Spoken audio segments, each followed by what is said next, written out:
बात करने वाले हैं इमोशनल बैलेंस की, कि कैसे ओवर एक्साइटमेंट और ओवर कॉन्फिडेंस किसी भी ट्रेडर को कैसे नुकसान पहुंचा सकता है।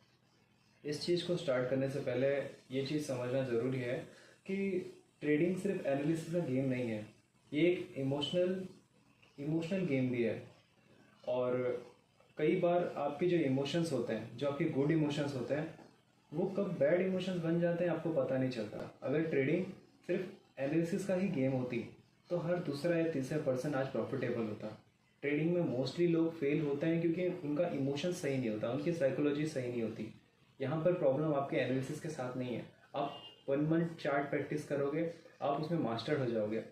हर दूसरा या तीसरा पर्सन एनालिसिस कर सकता है, चार्ट स्ट्रक्चर मैपिंग वगैरह सारी चीज़ें कर सकता है, बट वो जो साइकोलॉजी है, जैसे आप सोचते हो आपकी स्ट्रेटजी आपके लिए वर्क कर रही है, लेकिन वही किसी और के लिए वर्क नहीं करेगी, क्योंकि यहाँ पर एनालिसिस या स्ट्रेटजी से लेना देना नहीं होता। यहाँ पर हमारे इमोशंस से लेना देना होता है, हमारी साइकोलॉजी से लेना होता है। So back to the topic, हम इस वीडियो को स्टार्ट करते हैं।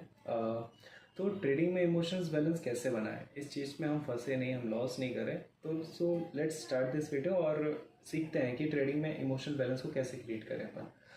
तो इस चीज़ को समझाने के लिए मैं एक एग्जांपल लूँगा। हमारा एक टॉम नाम का पर्सन है जो कि एक ट्रेडिंग फर्म में काम करता है। टॉम की परफॉर्मेंस एकदम ही अच्छी थी।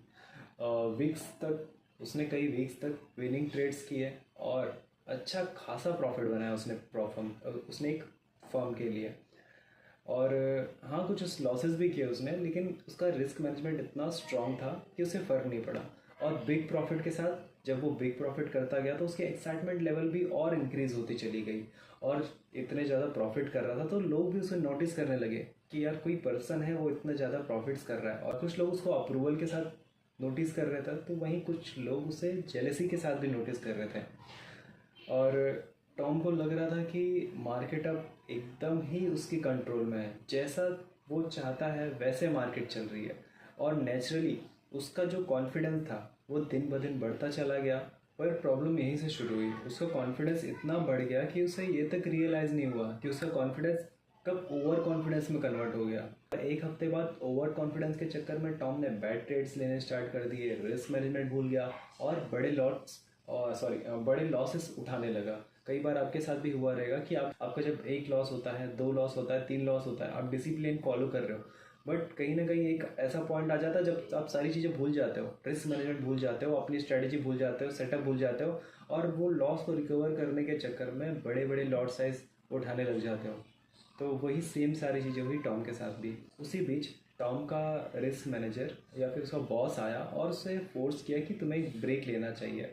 और जब टॉम ने ब्रेक लिया और ब्रेक लेने के बाद टॉम को समझ आया कि उसकी गलती कहाँ हुई थी। सवाल ये उठता है कि टॉम का कॉन्फिडेंस गलत डायरेक्शन में कैसे चला गया। ट्रेडिंग में रिस्क लेना ज़रूरी है, रिस्क के बिना रिवॉर्ड भी नहीं मिलता, पर जब कॉन्फिडेंस के साथ एक्साइटमेंट यूरोफिया आ जाता है तब ब्रेन का रिवॉर्ड सिस्टम ओवर एक्टिवेट हो जाता है। मतलब अब इस चीज़ को समझते हैं कि रिस्क और ओवर कॉन्फिडेंस के बीच ना एक बहुत ही पतला बैलेंस होता है। आप लोगों ने मूवी के डायलॉग्स तो सुने होंगे कि रिस्क है तो इश्क है, बट दोस्त आप अगर इस माइंडसेट से ट्रेडिंग करोगे कि रिस्क मैं लूँगा तभी मुझे अच्छा रिवॉर्ड मिलेगा, तो आप बर्बाद हो जाओगे। एक कैलकुलेटेड रिस्क लेकर ही यहाँ पर हम सर्वाइव कर सकते हैं। अगर आप पूरा कैपिटल लेके एक बार में घुस जाओगे, 10% 12% लेके एक बार में एक ट्रेड में चले जाओगे, तो आप सच में चले जाओगे मार्केट से, मार्केट आपको रहने नहीं देगा। इसलिए कि कैलकुलेटेड रिस्क लेना बहुत ही ज़्यादा ज़रूरी है। तो अब इस चीज़ को समझते हैं कि ये सारी चीज़ें होती क्यों हैं। जब आप रिवॉर्ड पाते हो, मतलब आपकी जब गुड ट्रेड्स, आप जब प्रॉफिट करते हो, तो आपके ब्रेन में डोपामिन फ्लड आ जाता है। डोपामिन आपको फील करवाता है जैसे आप अनबीटेबल हो, आपके साथ कभी लॉस नहीं हो सकता। साथ में ही आपके जो टेस्टोस्टेरोन्स है रिस्क टेकिंग को और बूस्ट करा देते हैं। आप रिजल्ट क्या होता है उसका कि आपको लगने लग जाता है कि मैं कभी भी आपको लगने लग जाता है कि मैं कभी भी गलत नहीं हो सकता। रिस्क का आप असली सेंस भूल जाते हो। एग्जैक्टली यही सारी चीज़ें हुई हमारे टॉम के साथ में। यूफोरिया एक एक्सट्रीम एक्साइटमेंट की स्टेट होती है जहां आपको लगने लग जाता है कि आपका जो रिस्क है बहुत छोटा है या फिर है ही नहीं रिस्क। आप इरेशनल ट्रेड्स लेने लग जाते हो, आपको लगता है कि विनिंग स्ट्रीक्स आपकी कभी ख़त्म ही नहीं होगी। आपको लगने लग जाता है कि मैं कभी हार ही नहीं सकता। ठीक है, आपने कोर्स वगैरह पढ़ लिया यहाँ वहाँ के कि मैं कभी हार नहीं सकता, आई एम अनबीटेबल, लेकिन ट्रेडिंग में हारना पड़ता है। आप लाइफ के किसी भी दूसरे जॉब को ले लो, स्पोर्ट्स को ले लो, वहाँ पर आप ये सारी चीज़ें वर्क होती है कि आप अपने लगे हुए हो, काम कर रहे हो, कभी हार नहीं सकते। लेकिन ट्रेडिंग में वो माइंडसेट काम नहीं करता। आपको यहाँ पर अपनी हार को भी एक्सेप्ट करना पड़ता है। Every profitable trader is a good loser also. आपको लॉस एक्सेप्ट करना सीखना पड़ता है यहाँ पर। ये नहीं कि ओवर कॉन्फिडेंस में मैं प्रॉफिट करते जा रहा हूँ तो मैं कभी लॉस कर ही नहीं सकता। और अगर मेरा लॉस हो जा रहा है तो उस चीज़ को मैं झेल नहीं पा रहा, उस चीज़ को मैं रिकवर करने पहुँच जा रहा हूँ कि ये नहीं, मैं कभी हार नहीं सकता। तो ये कैसे हो गया? इतना ओवर कॉन्फिडेंस, मेरी स्ट्रेटजी कैसे काम करना बंद कर दी? तो और इस ओवर एक्साइटमेंट के चक्कर में आपका जो ब्रेन है वो पूरी तरीके से हाईजैक हो जाता है।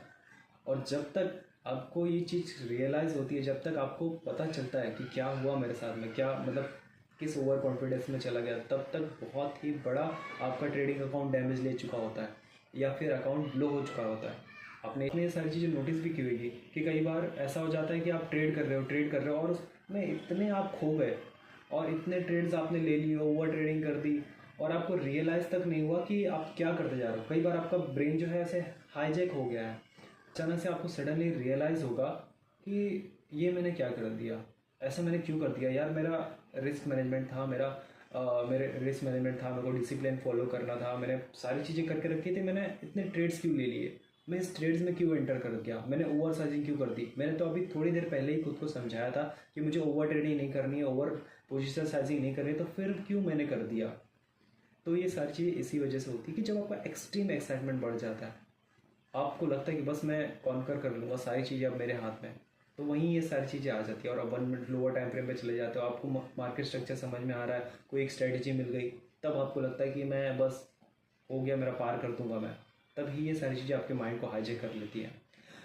अब जैसे कोई नशीली चीज़ है, वो क्या करती है कि डोपामिन को आपके ब्रेन में होल्ड कर देती है, आर्टिफिशियली हाई क्रिएट कर देती है। वैसे ही जब आप कंटिन्यूसली विन कर रहे हो या फिर बैक टेस्टिंग कर रहे हो, बैक टेस्टिंग में आपकी वो चीज़ें वर्क कर रही है, और जब आप ओवर कॉन्फिडेंस हो जाते हो तो फिर वैसे ही आपका नेचुरली डोपामिन हाई क्रिएट हो जाता है, और जो आपके जजमेंट लेने की कैपेसिटी को करप्ट कर देता है। अब सोल्यूशंस क्या हो सकते हैं इन सारी चीज़ों के? जब भी आपके जो इमोशंस हैं उसको ऑब्जर्व करना सीखो। जब भी आपको ओवर एक्साइटमेंट फील हो रही है या फिर खुशी फील हो रही है, तो उन सारी चीज़ों को आपको तुरंत नोटिस करना है कि हाँ, मेरे को बहुत ज़्यादा ये ट्रेड जीतने के बाद मेरे को बहुत ज़्यादा खुशी फील होने लगी है। आपको न्यूट्रल रहना है उस टाइम पर। आप किसी भी सेटअप को देखकर बहुत ज़्यादा एक्साइटमेंट होगा, न्यूज़ आने वाली है, आप उस न्यूज़ को देख के बहुत ज़्यादा एक्साइटमेंट होगा, तो वही एक पॉइंट है जब आपको आप खुद को कंट्रोल करना है। इमोशनल इंटेंसिटी को कंट्रोल करो, ना तो ज़्यादा हाई होना है ना ज़्यादा लो होना है, न्यूट्रल रहना है। रिस्क का ऑब्जेक्टिव असेसमेंट करो, हमेशा रिवॉर्ड के साथ रिस्क भी चेक करो बिना इमोशंस के। कई बार आपको ऐसा लगता है कि मार्केट यहाँ से जाने वाली है और आप उस चक्कर में एक बड़ा लॉट मार देते हो। बड़ा लॉट तो आपने क्या देख के मारा कि मुझे प्रॉफिट हो जाएगा, बट आपने उस बड़े लॉट से क्या नुकसान हो सकता था, कितना आपका लॉस जा सकता था, उस चीज़ को आपने नोटिस ही नहीं किया। अगर आपको बड़ा प्रॉफिट मिल रहा है तो उसी दूसरे साइड आपको बड़ा लॉस भी हो सकता है, तो वो सारी चीज़ें भी आपको नोटिस करनी पड़ेगी। रिस्क का ऑब्जेक्टिव असेसमेंट करना। और ट्रेडिंग में सक्सेस का एक मंत्र है, ना तो फियर में फंसना, ना यूरोपिया में बहना। आपको जो आपका फियर आता है, अब जब मार्केट चल रही है, आपका जो फियर क्रिएट हो रहा है, उसमें आपको फंसना नहीं है। अब मैं